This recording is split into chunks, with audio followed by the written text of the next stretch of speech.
bini'aadanimo ee kasii daraya gudaha Mareykanka Gaza ayaa laga deyrinaya inkastoo ciidanka Yuhuuddu ay weerar ku qaadeen dhinac walba gudaha dalkaasi gaar ahaan Mareykanka Gaza. Wakiilka Hay'adda Caafimaadka Adduunka ayaa sheegay 40 ilaa 50 bilood soo socota nus milyan oo qof ay ku jiri doonaan xaalad masiibo haddii ay sii socoto xanibaadaha gargaarka Israa'iil ee saartay arrintan. Isagoo hadlayay ninka lagu magacaabo Rick Robertcom waxa uu sheegay WHO ay si wanaagsan oo gargaar u diyaarisay markii xabad joojintu gaaban la isku afgartay bartamihii Janaayo, laakiin sahayda ay hadda si dhab ah u sii yaraanayso.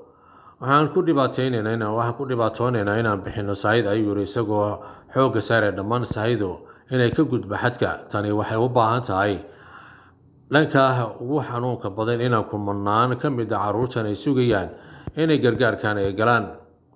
waxaana sidoo kale uu xaqiijinay suurtagal hal muuqaal oo muujinaya maanshaha dadka dhaawaca ay ku jiraan hal cunug oo qof dumar ah oo dhashay isbitaalka Indonesia waqooyiga Gaza, halkaas oo la sheegay in weerar habeennimadii xalay ciidanka Yuhuudda ay si baan u duqeeyeen dadka reer Gaza. Sawirka muuqaal muujinaya gabar yar oo dhimatay oo laga soo qaaday gaari gurmad loona cararay albaabka weyn ee isbitaalka. qof kale ayaa lagu qaaday biraha dhaawaca lagu qaado qof dumar ah, sidoo kale laba ka mid ah ayaa la soo dejiyay gaariga. Isbitaalku waa dhisme 3 dabaq leh, dabaqa dheer ee fiiqan kaasoo si degdeg ah u sahlay in la aqoonsado.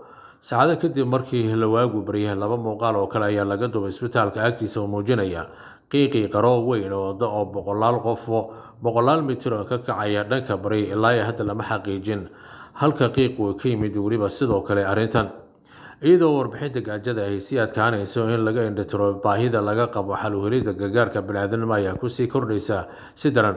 Warbixinta ugu dambeysay hay'adaha lagu magacaabo Integrated Food Security Face IBC ayaa la soo saartay horaantii toddobaadkan. waxay ka digtay in ku dhawaad rubax ka mid ah dadka rayidka ay wajihi doonaan masiibo heer cunto yari bilaha soo socota. Israa'iil ayaa weli ku adkaysanaysa inay jirto cunno ku filan la heli karo, balse wararkii ugu dambeeyay sheegeen walaac laga muujiyay in ciidamada Israa'iil laga yaabo inay macluul baahsan ay dhacdo haddii ay gargaarkan degdeg ah loo bilaabo la gaarsiiyo gudaha dalka Falastiin gaar ahaan Mareykanka Gaza.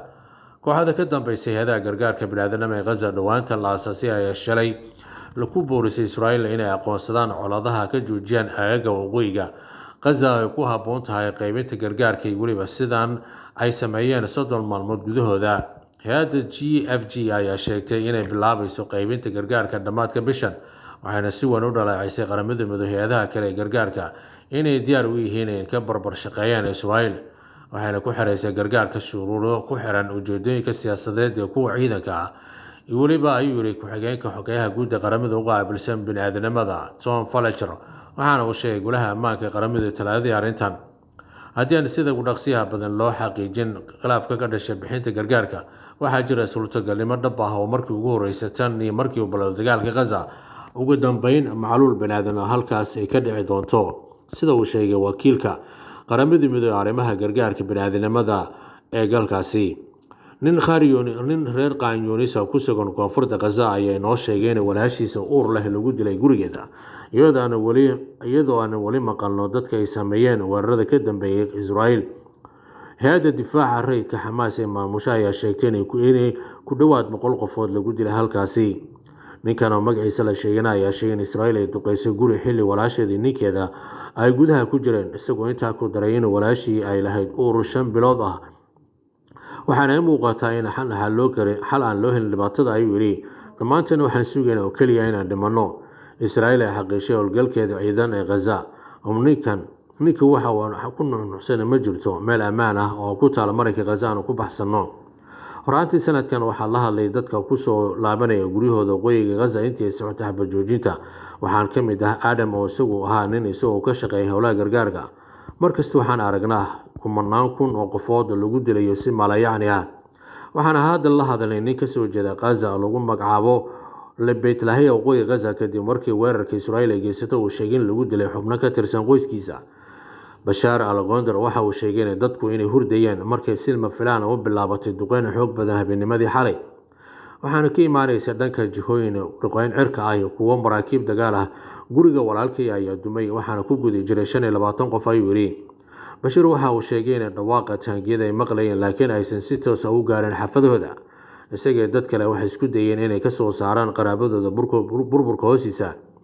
Qoyska waxaa ku dhaawacmay 11 qofood, 5 waa la dilay. Xaaska walaalkay weli waxay ku jirtaa burburka, ma aanay suurtagelin inay badbaadino duqeynta aad u xooganeyd. Markaas waxay noqotay inaan u cararno, ayuu yidhi. Waxba ma aanay noo qaadan, alaabna ma hayno, cuntona ma hayno, bur ma haysano, xitaa lugaha waxaan ku buuxsanay innagoo cagacad.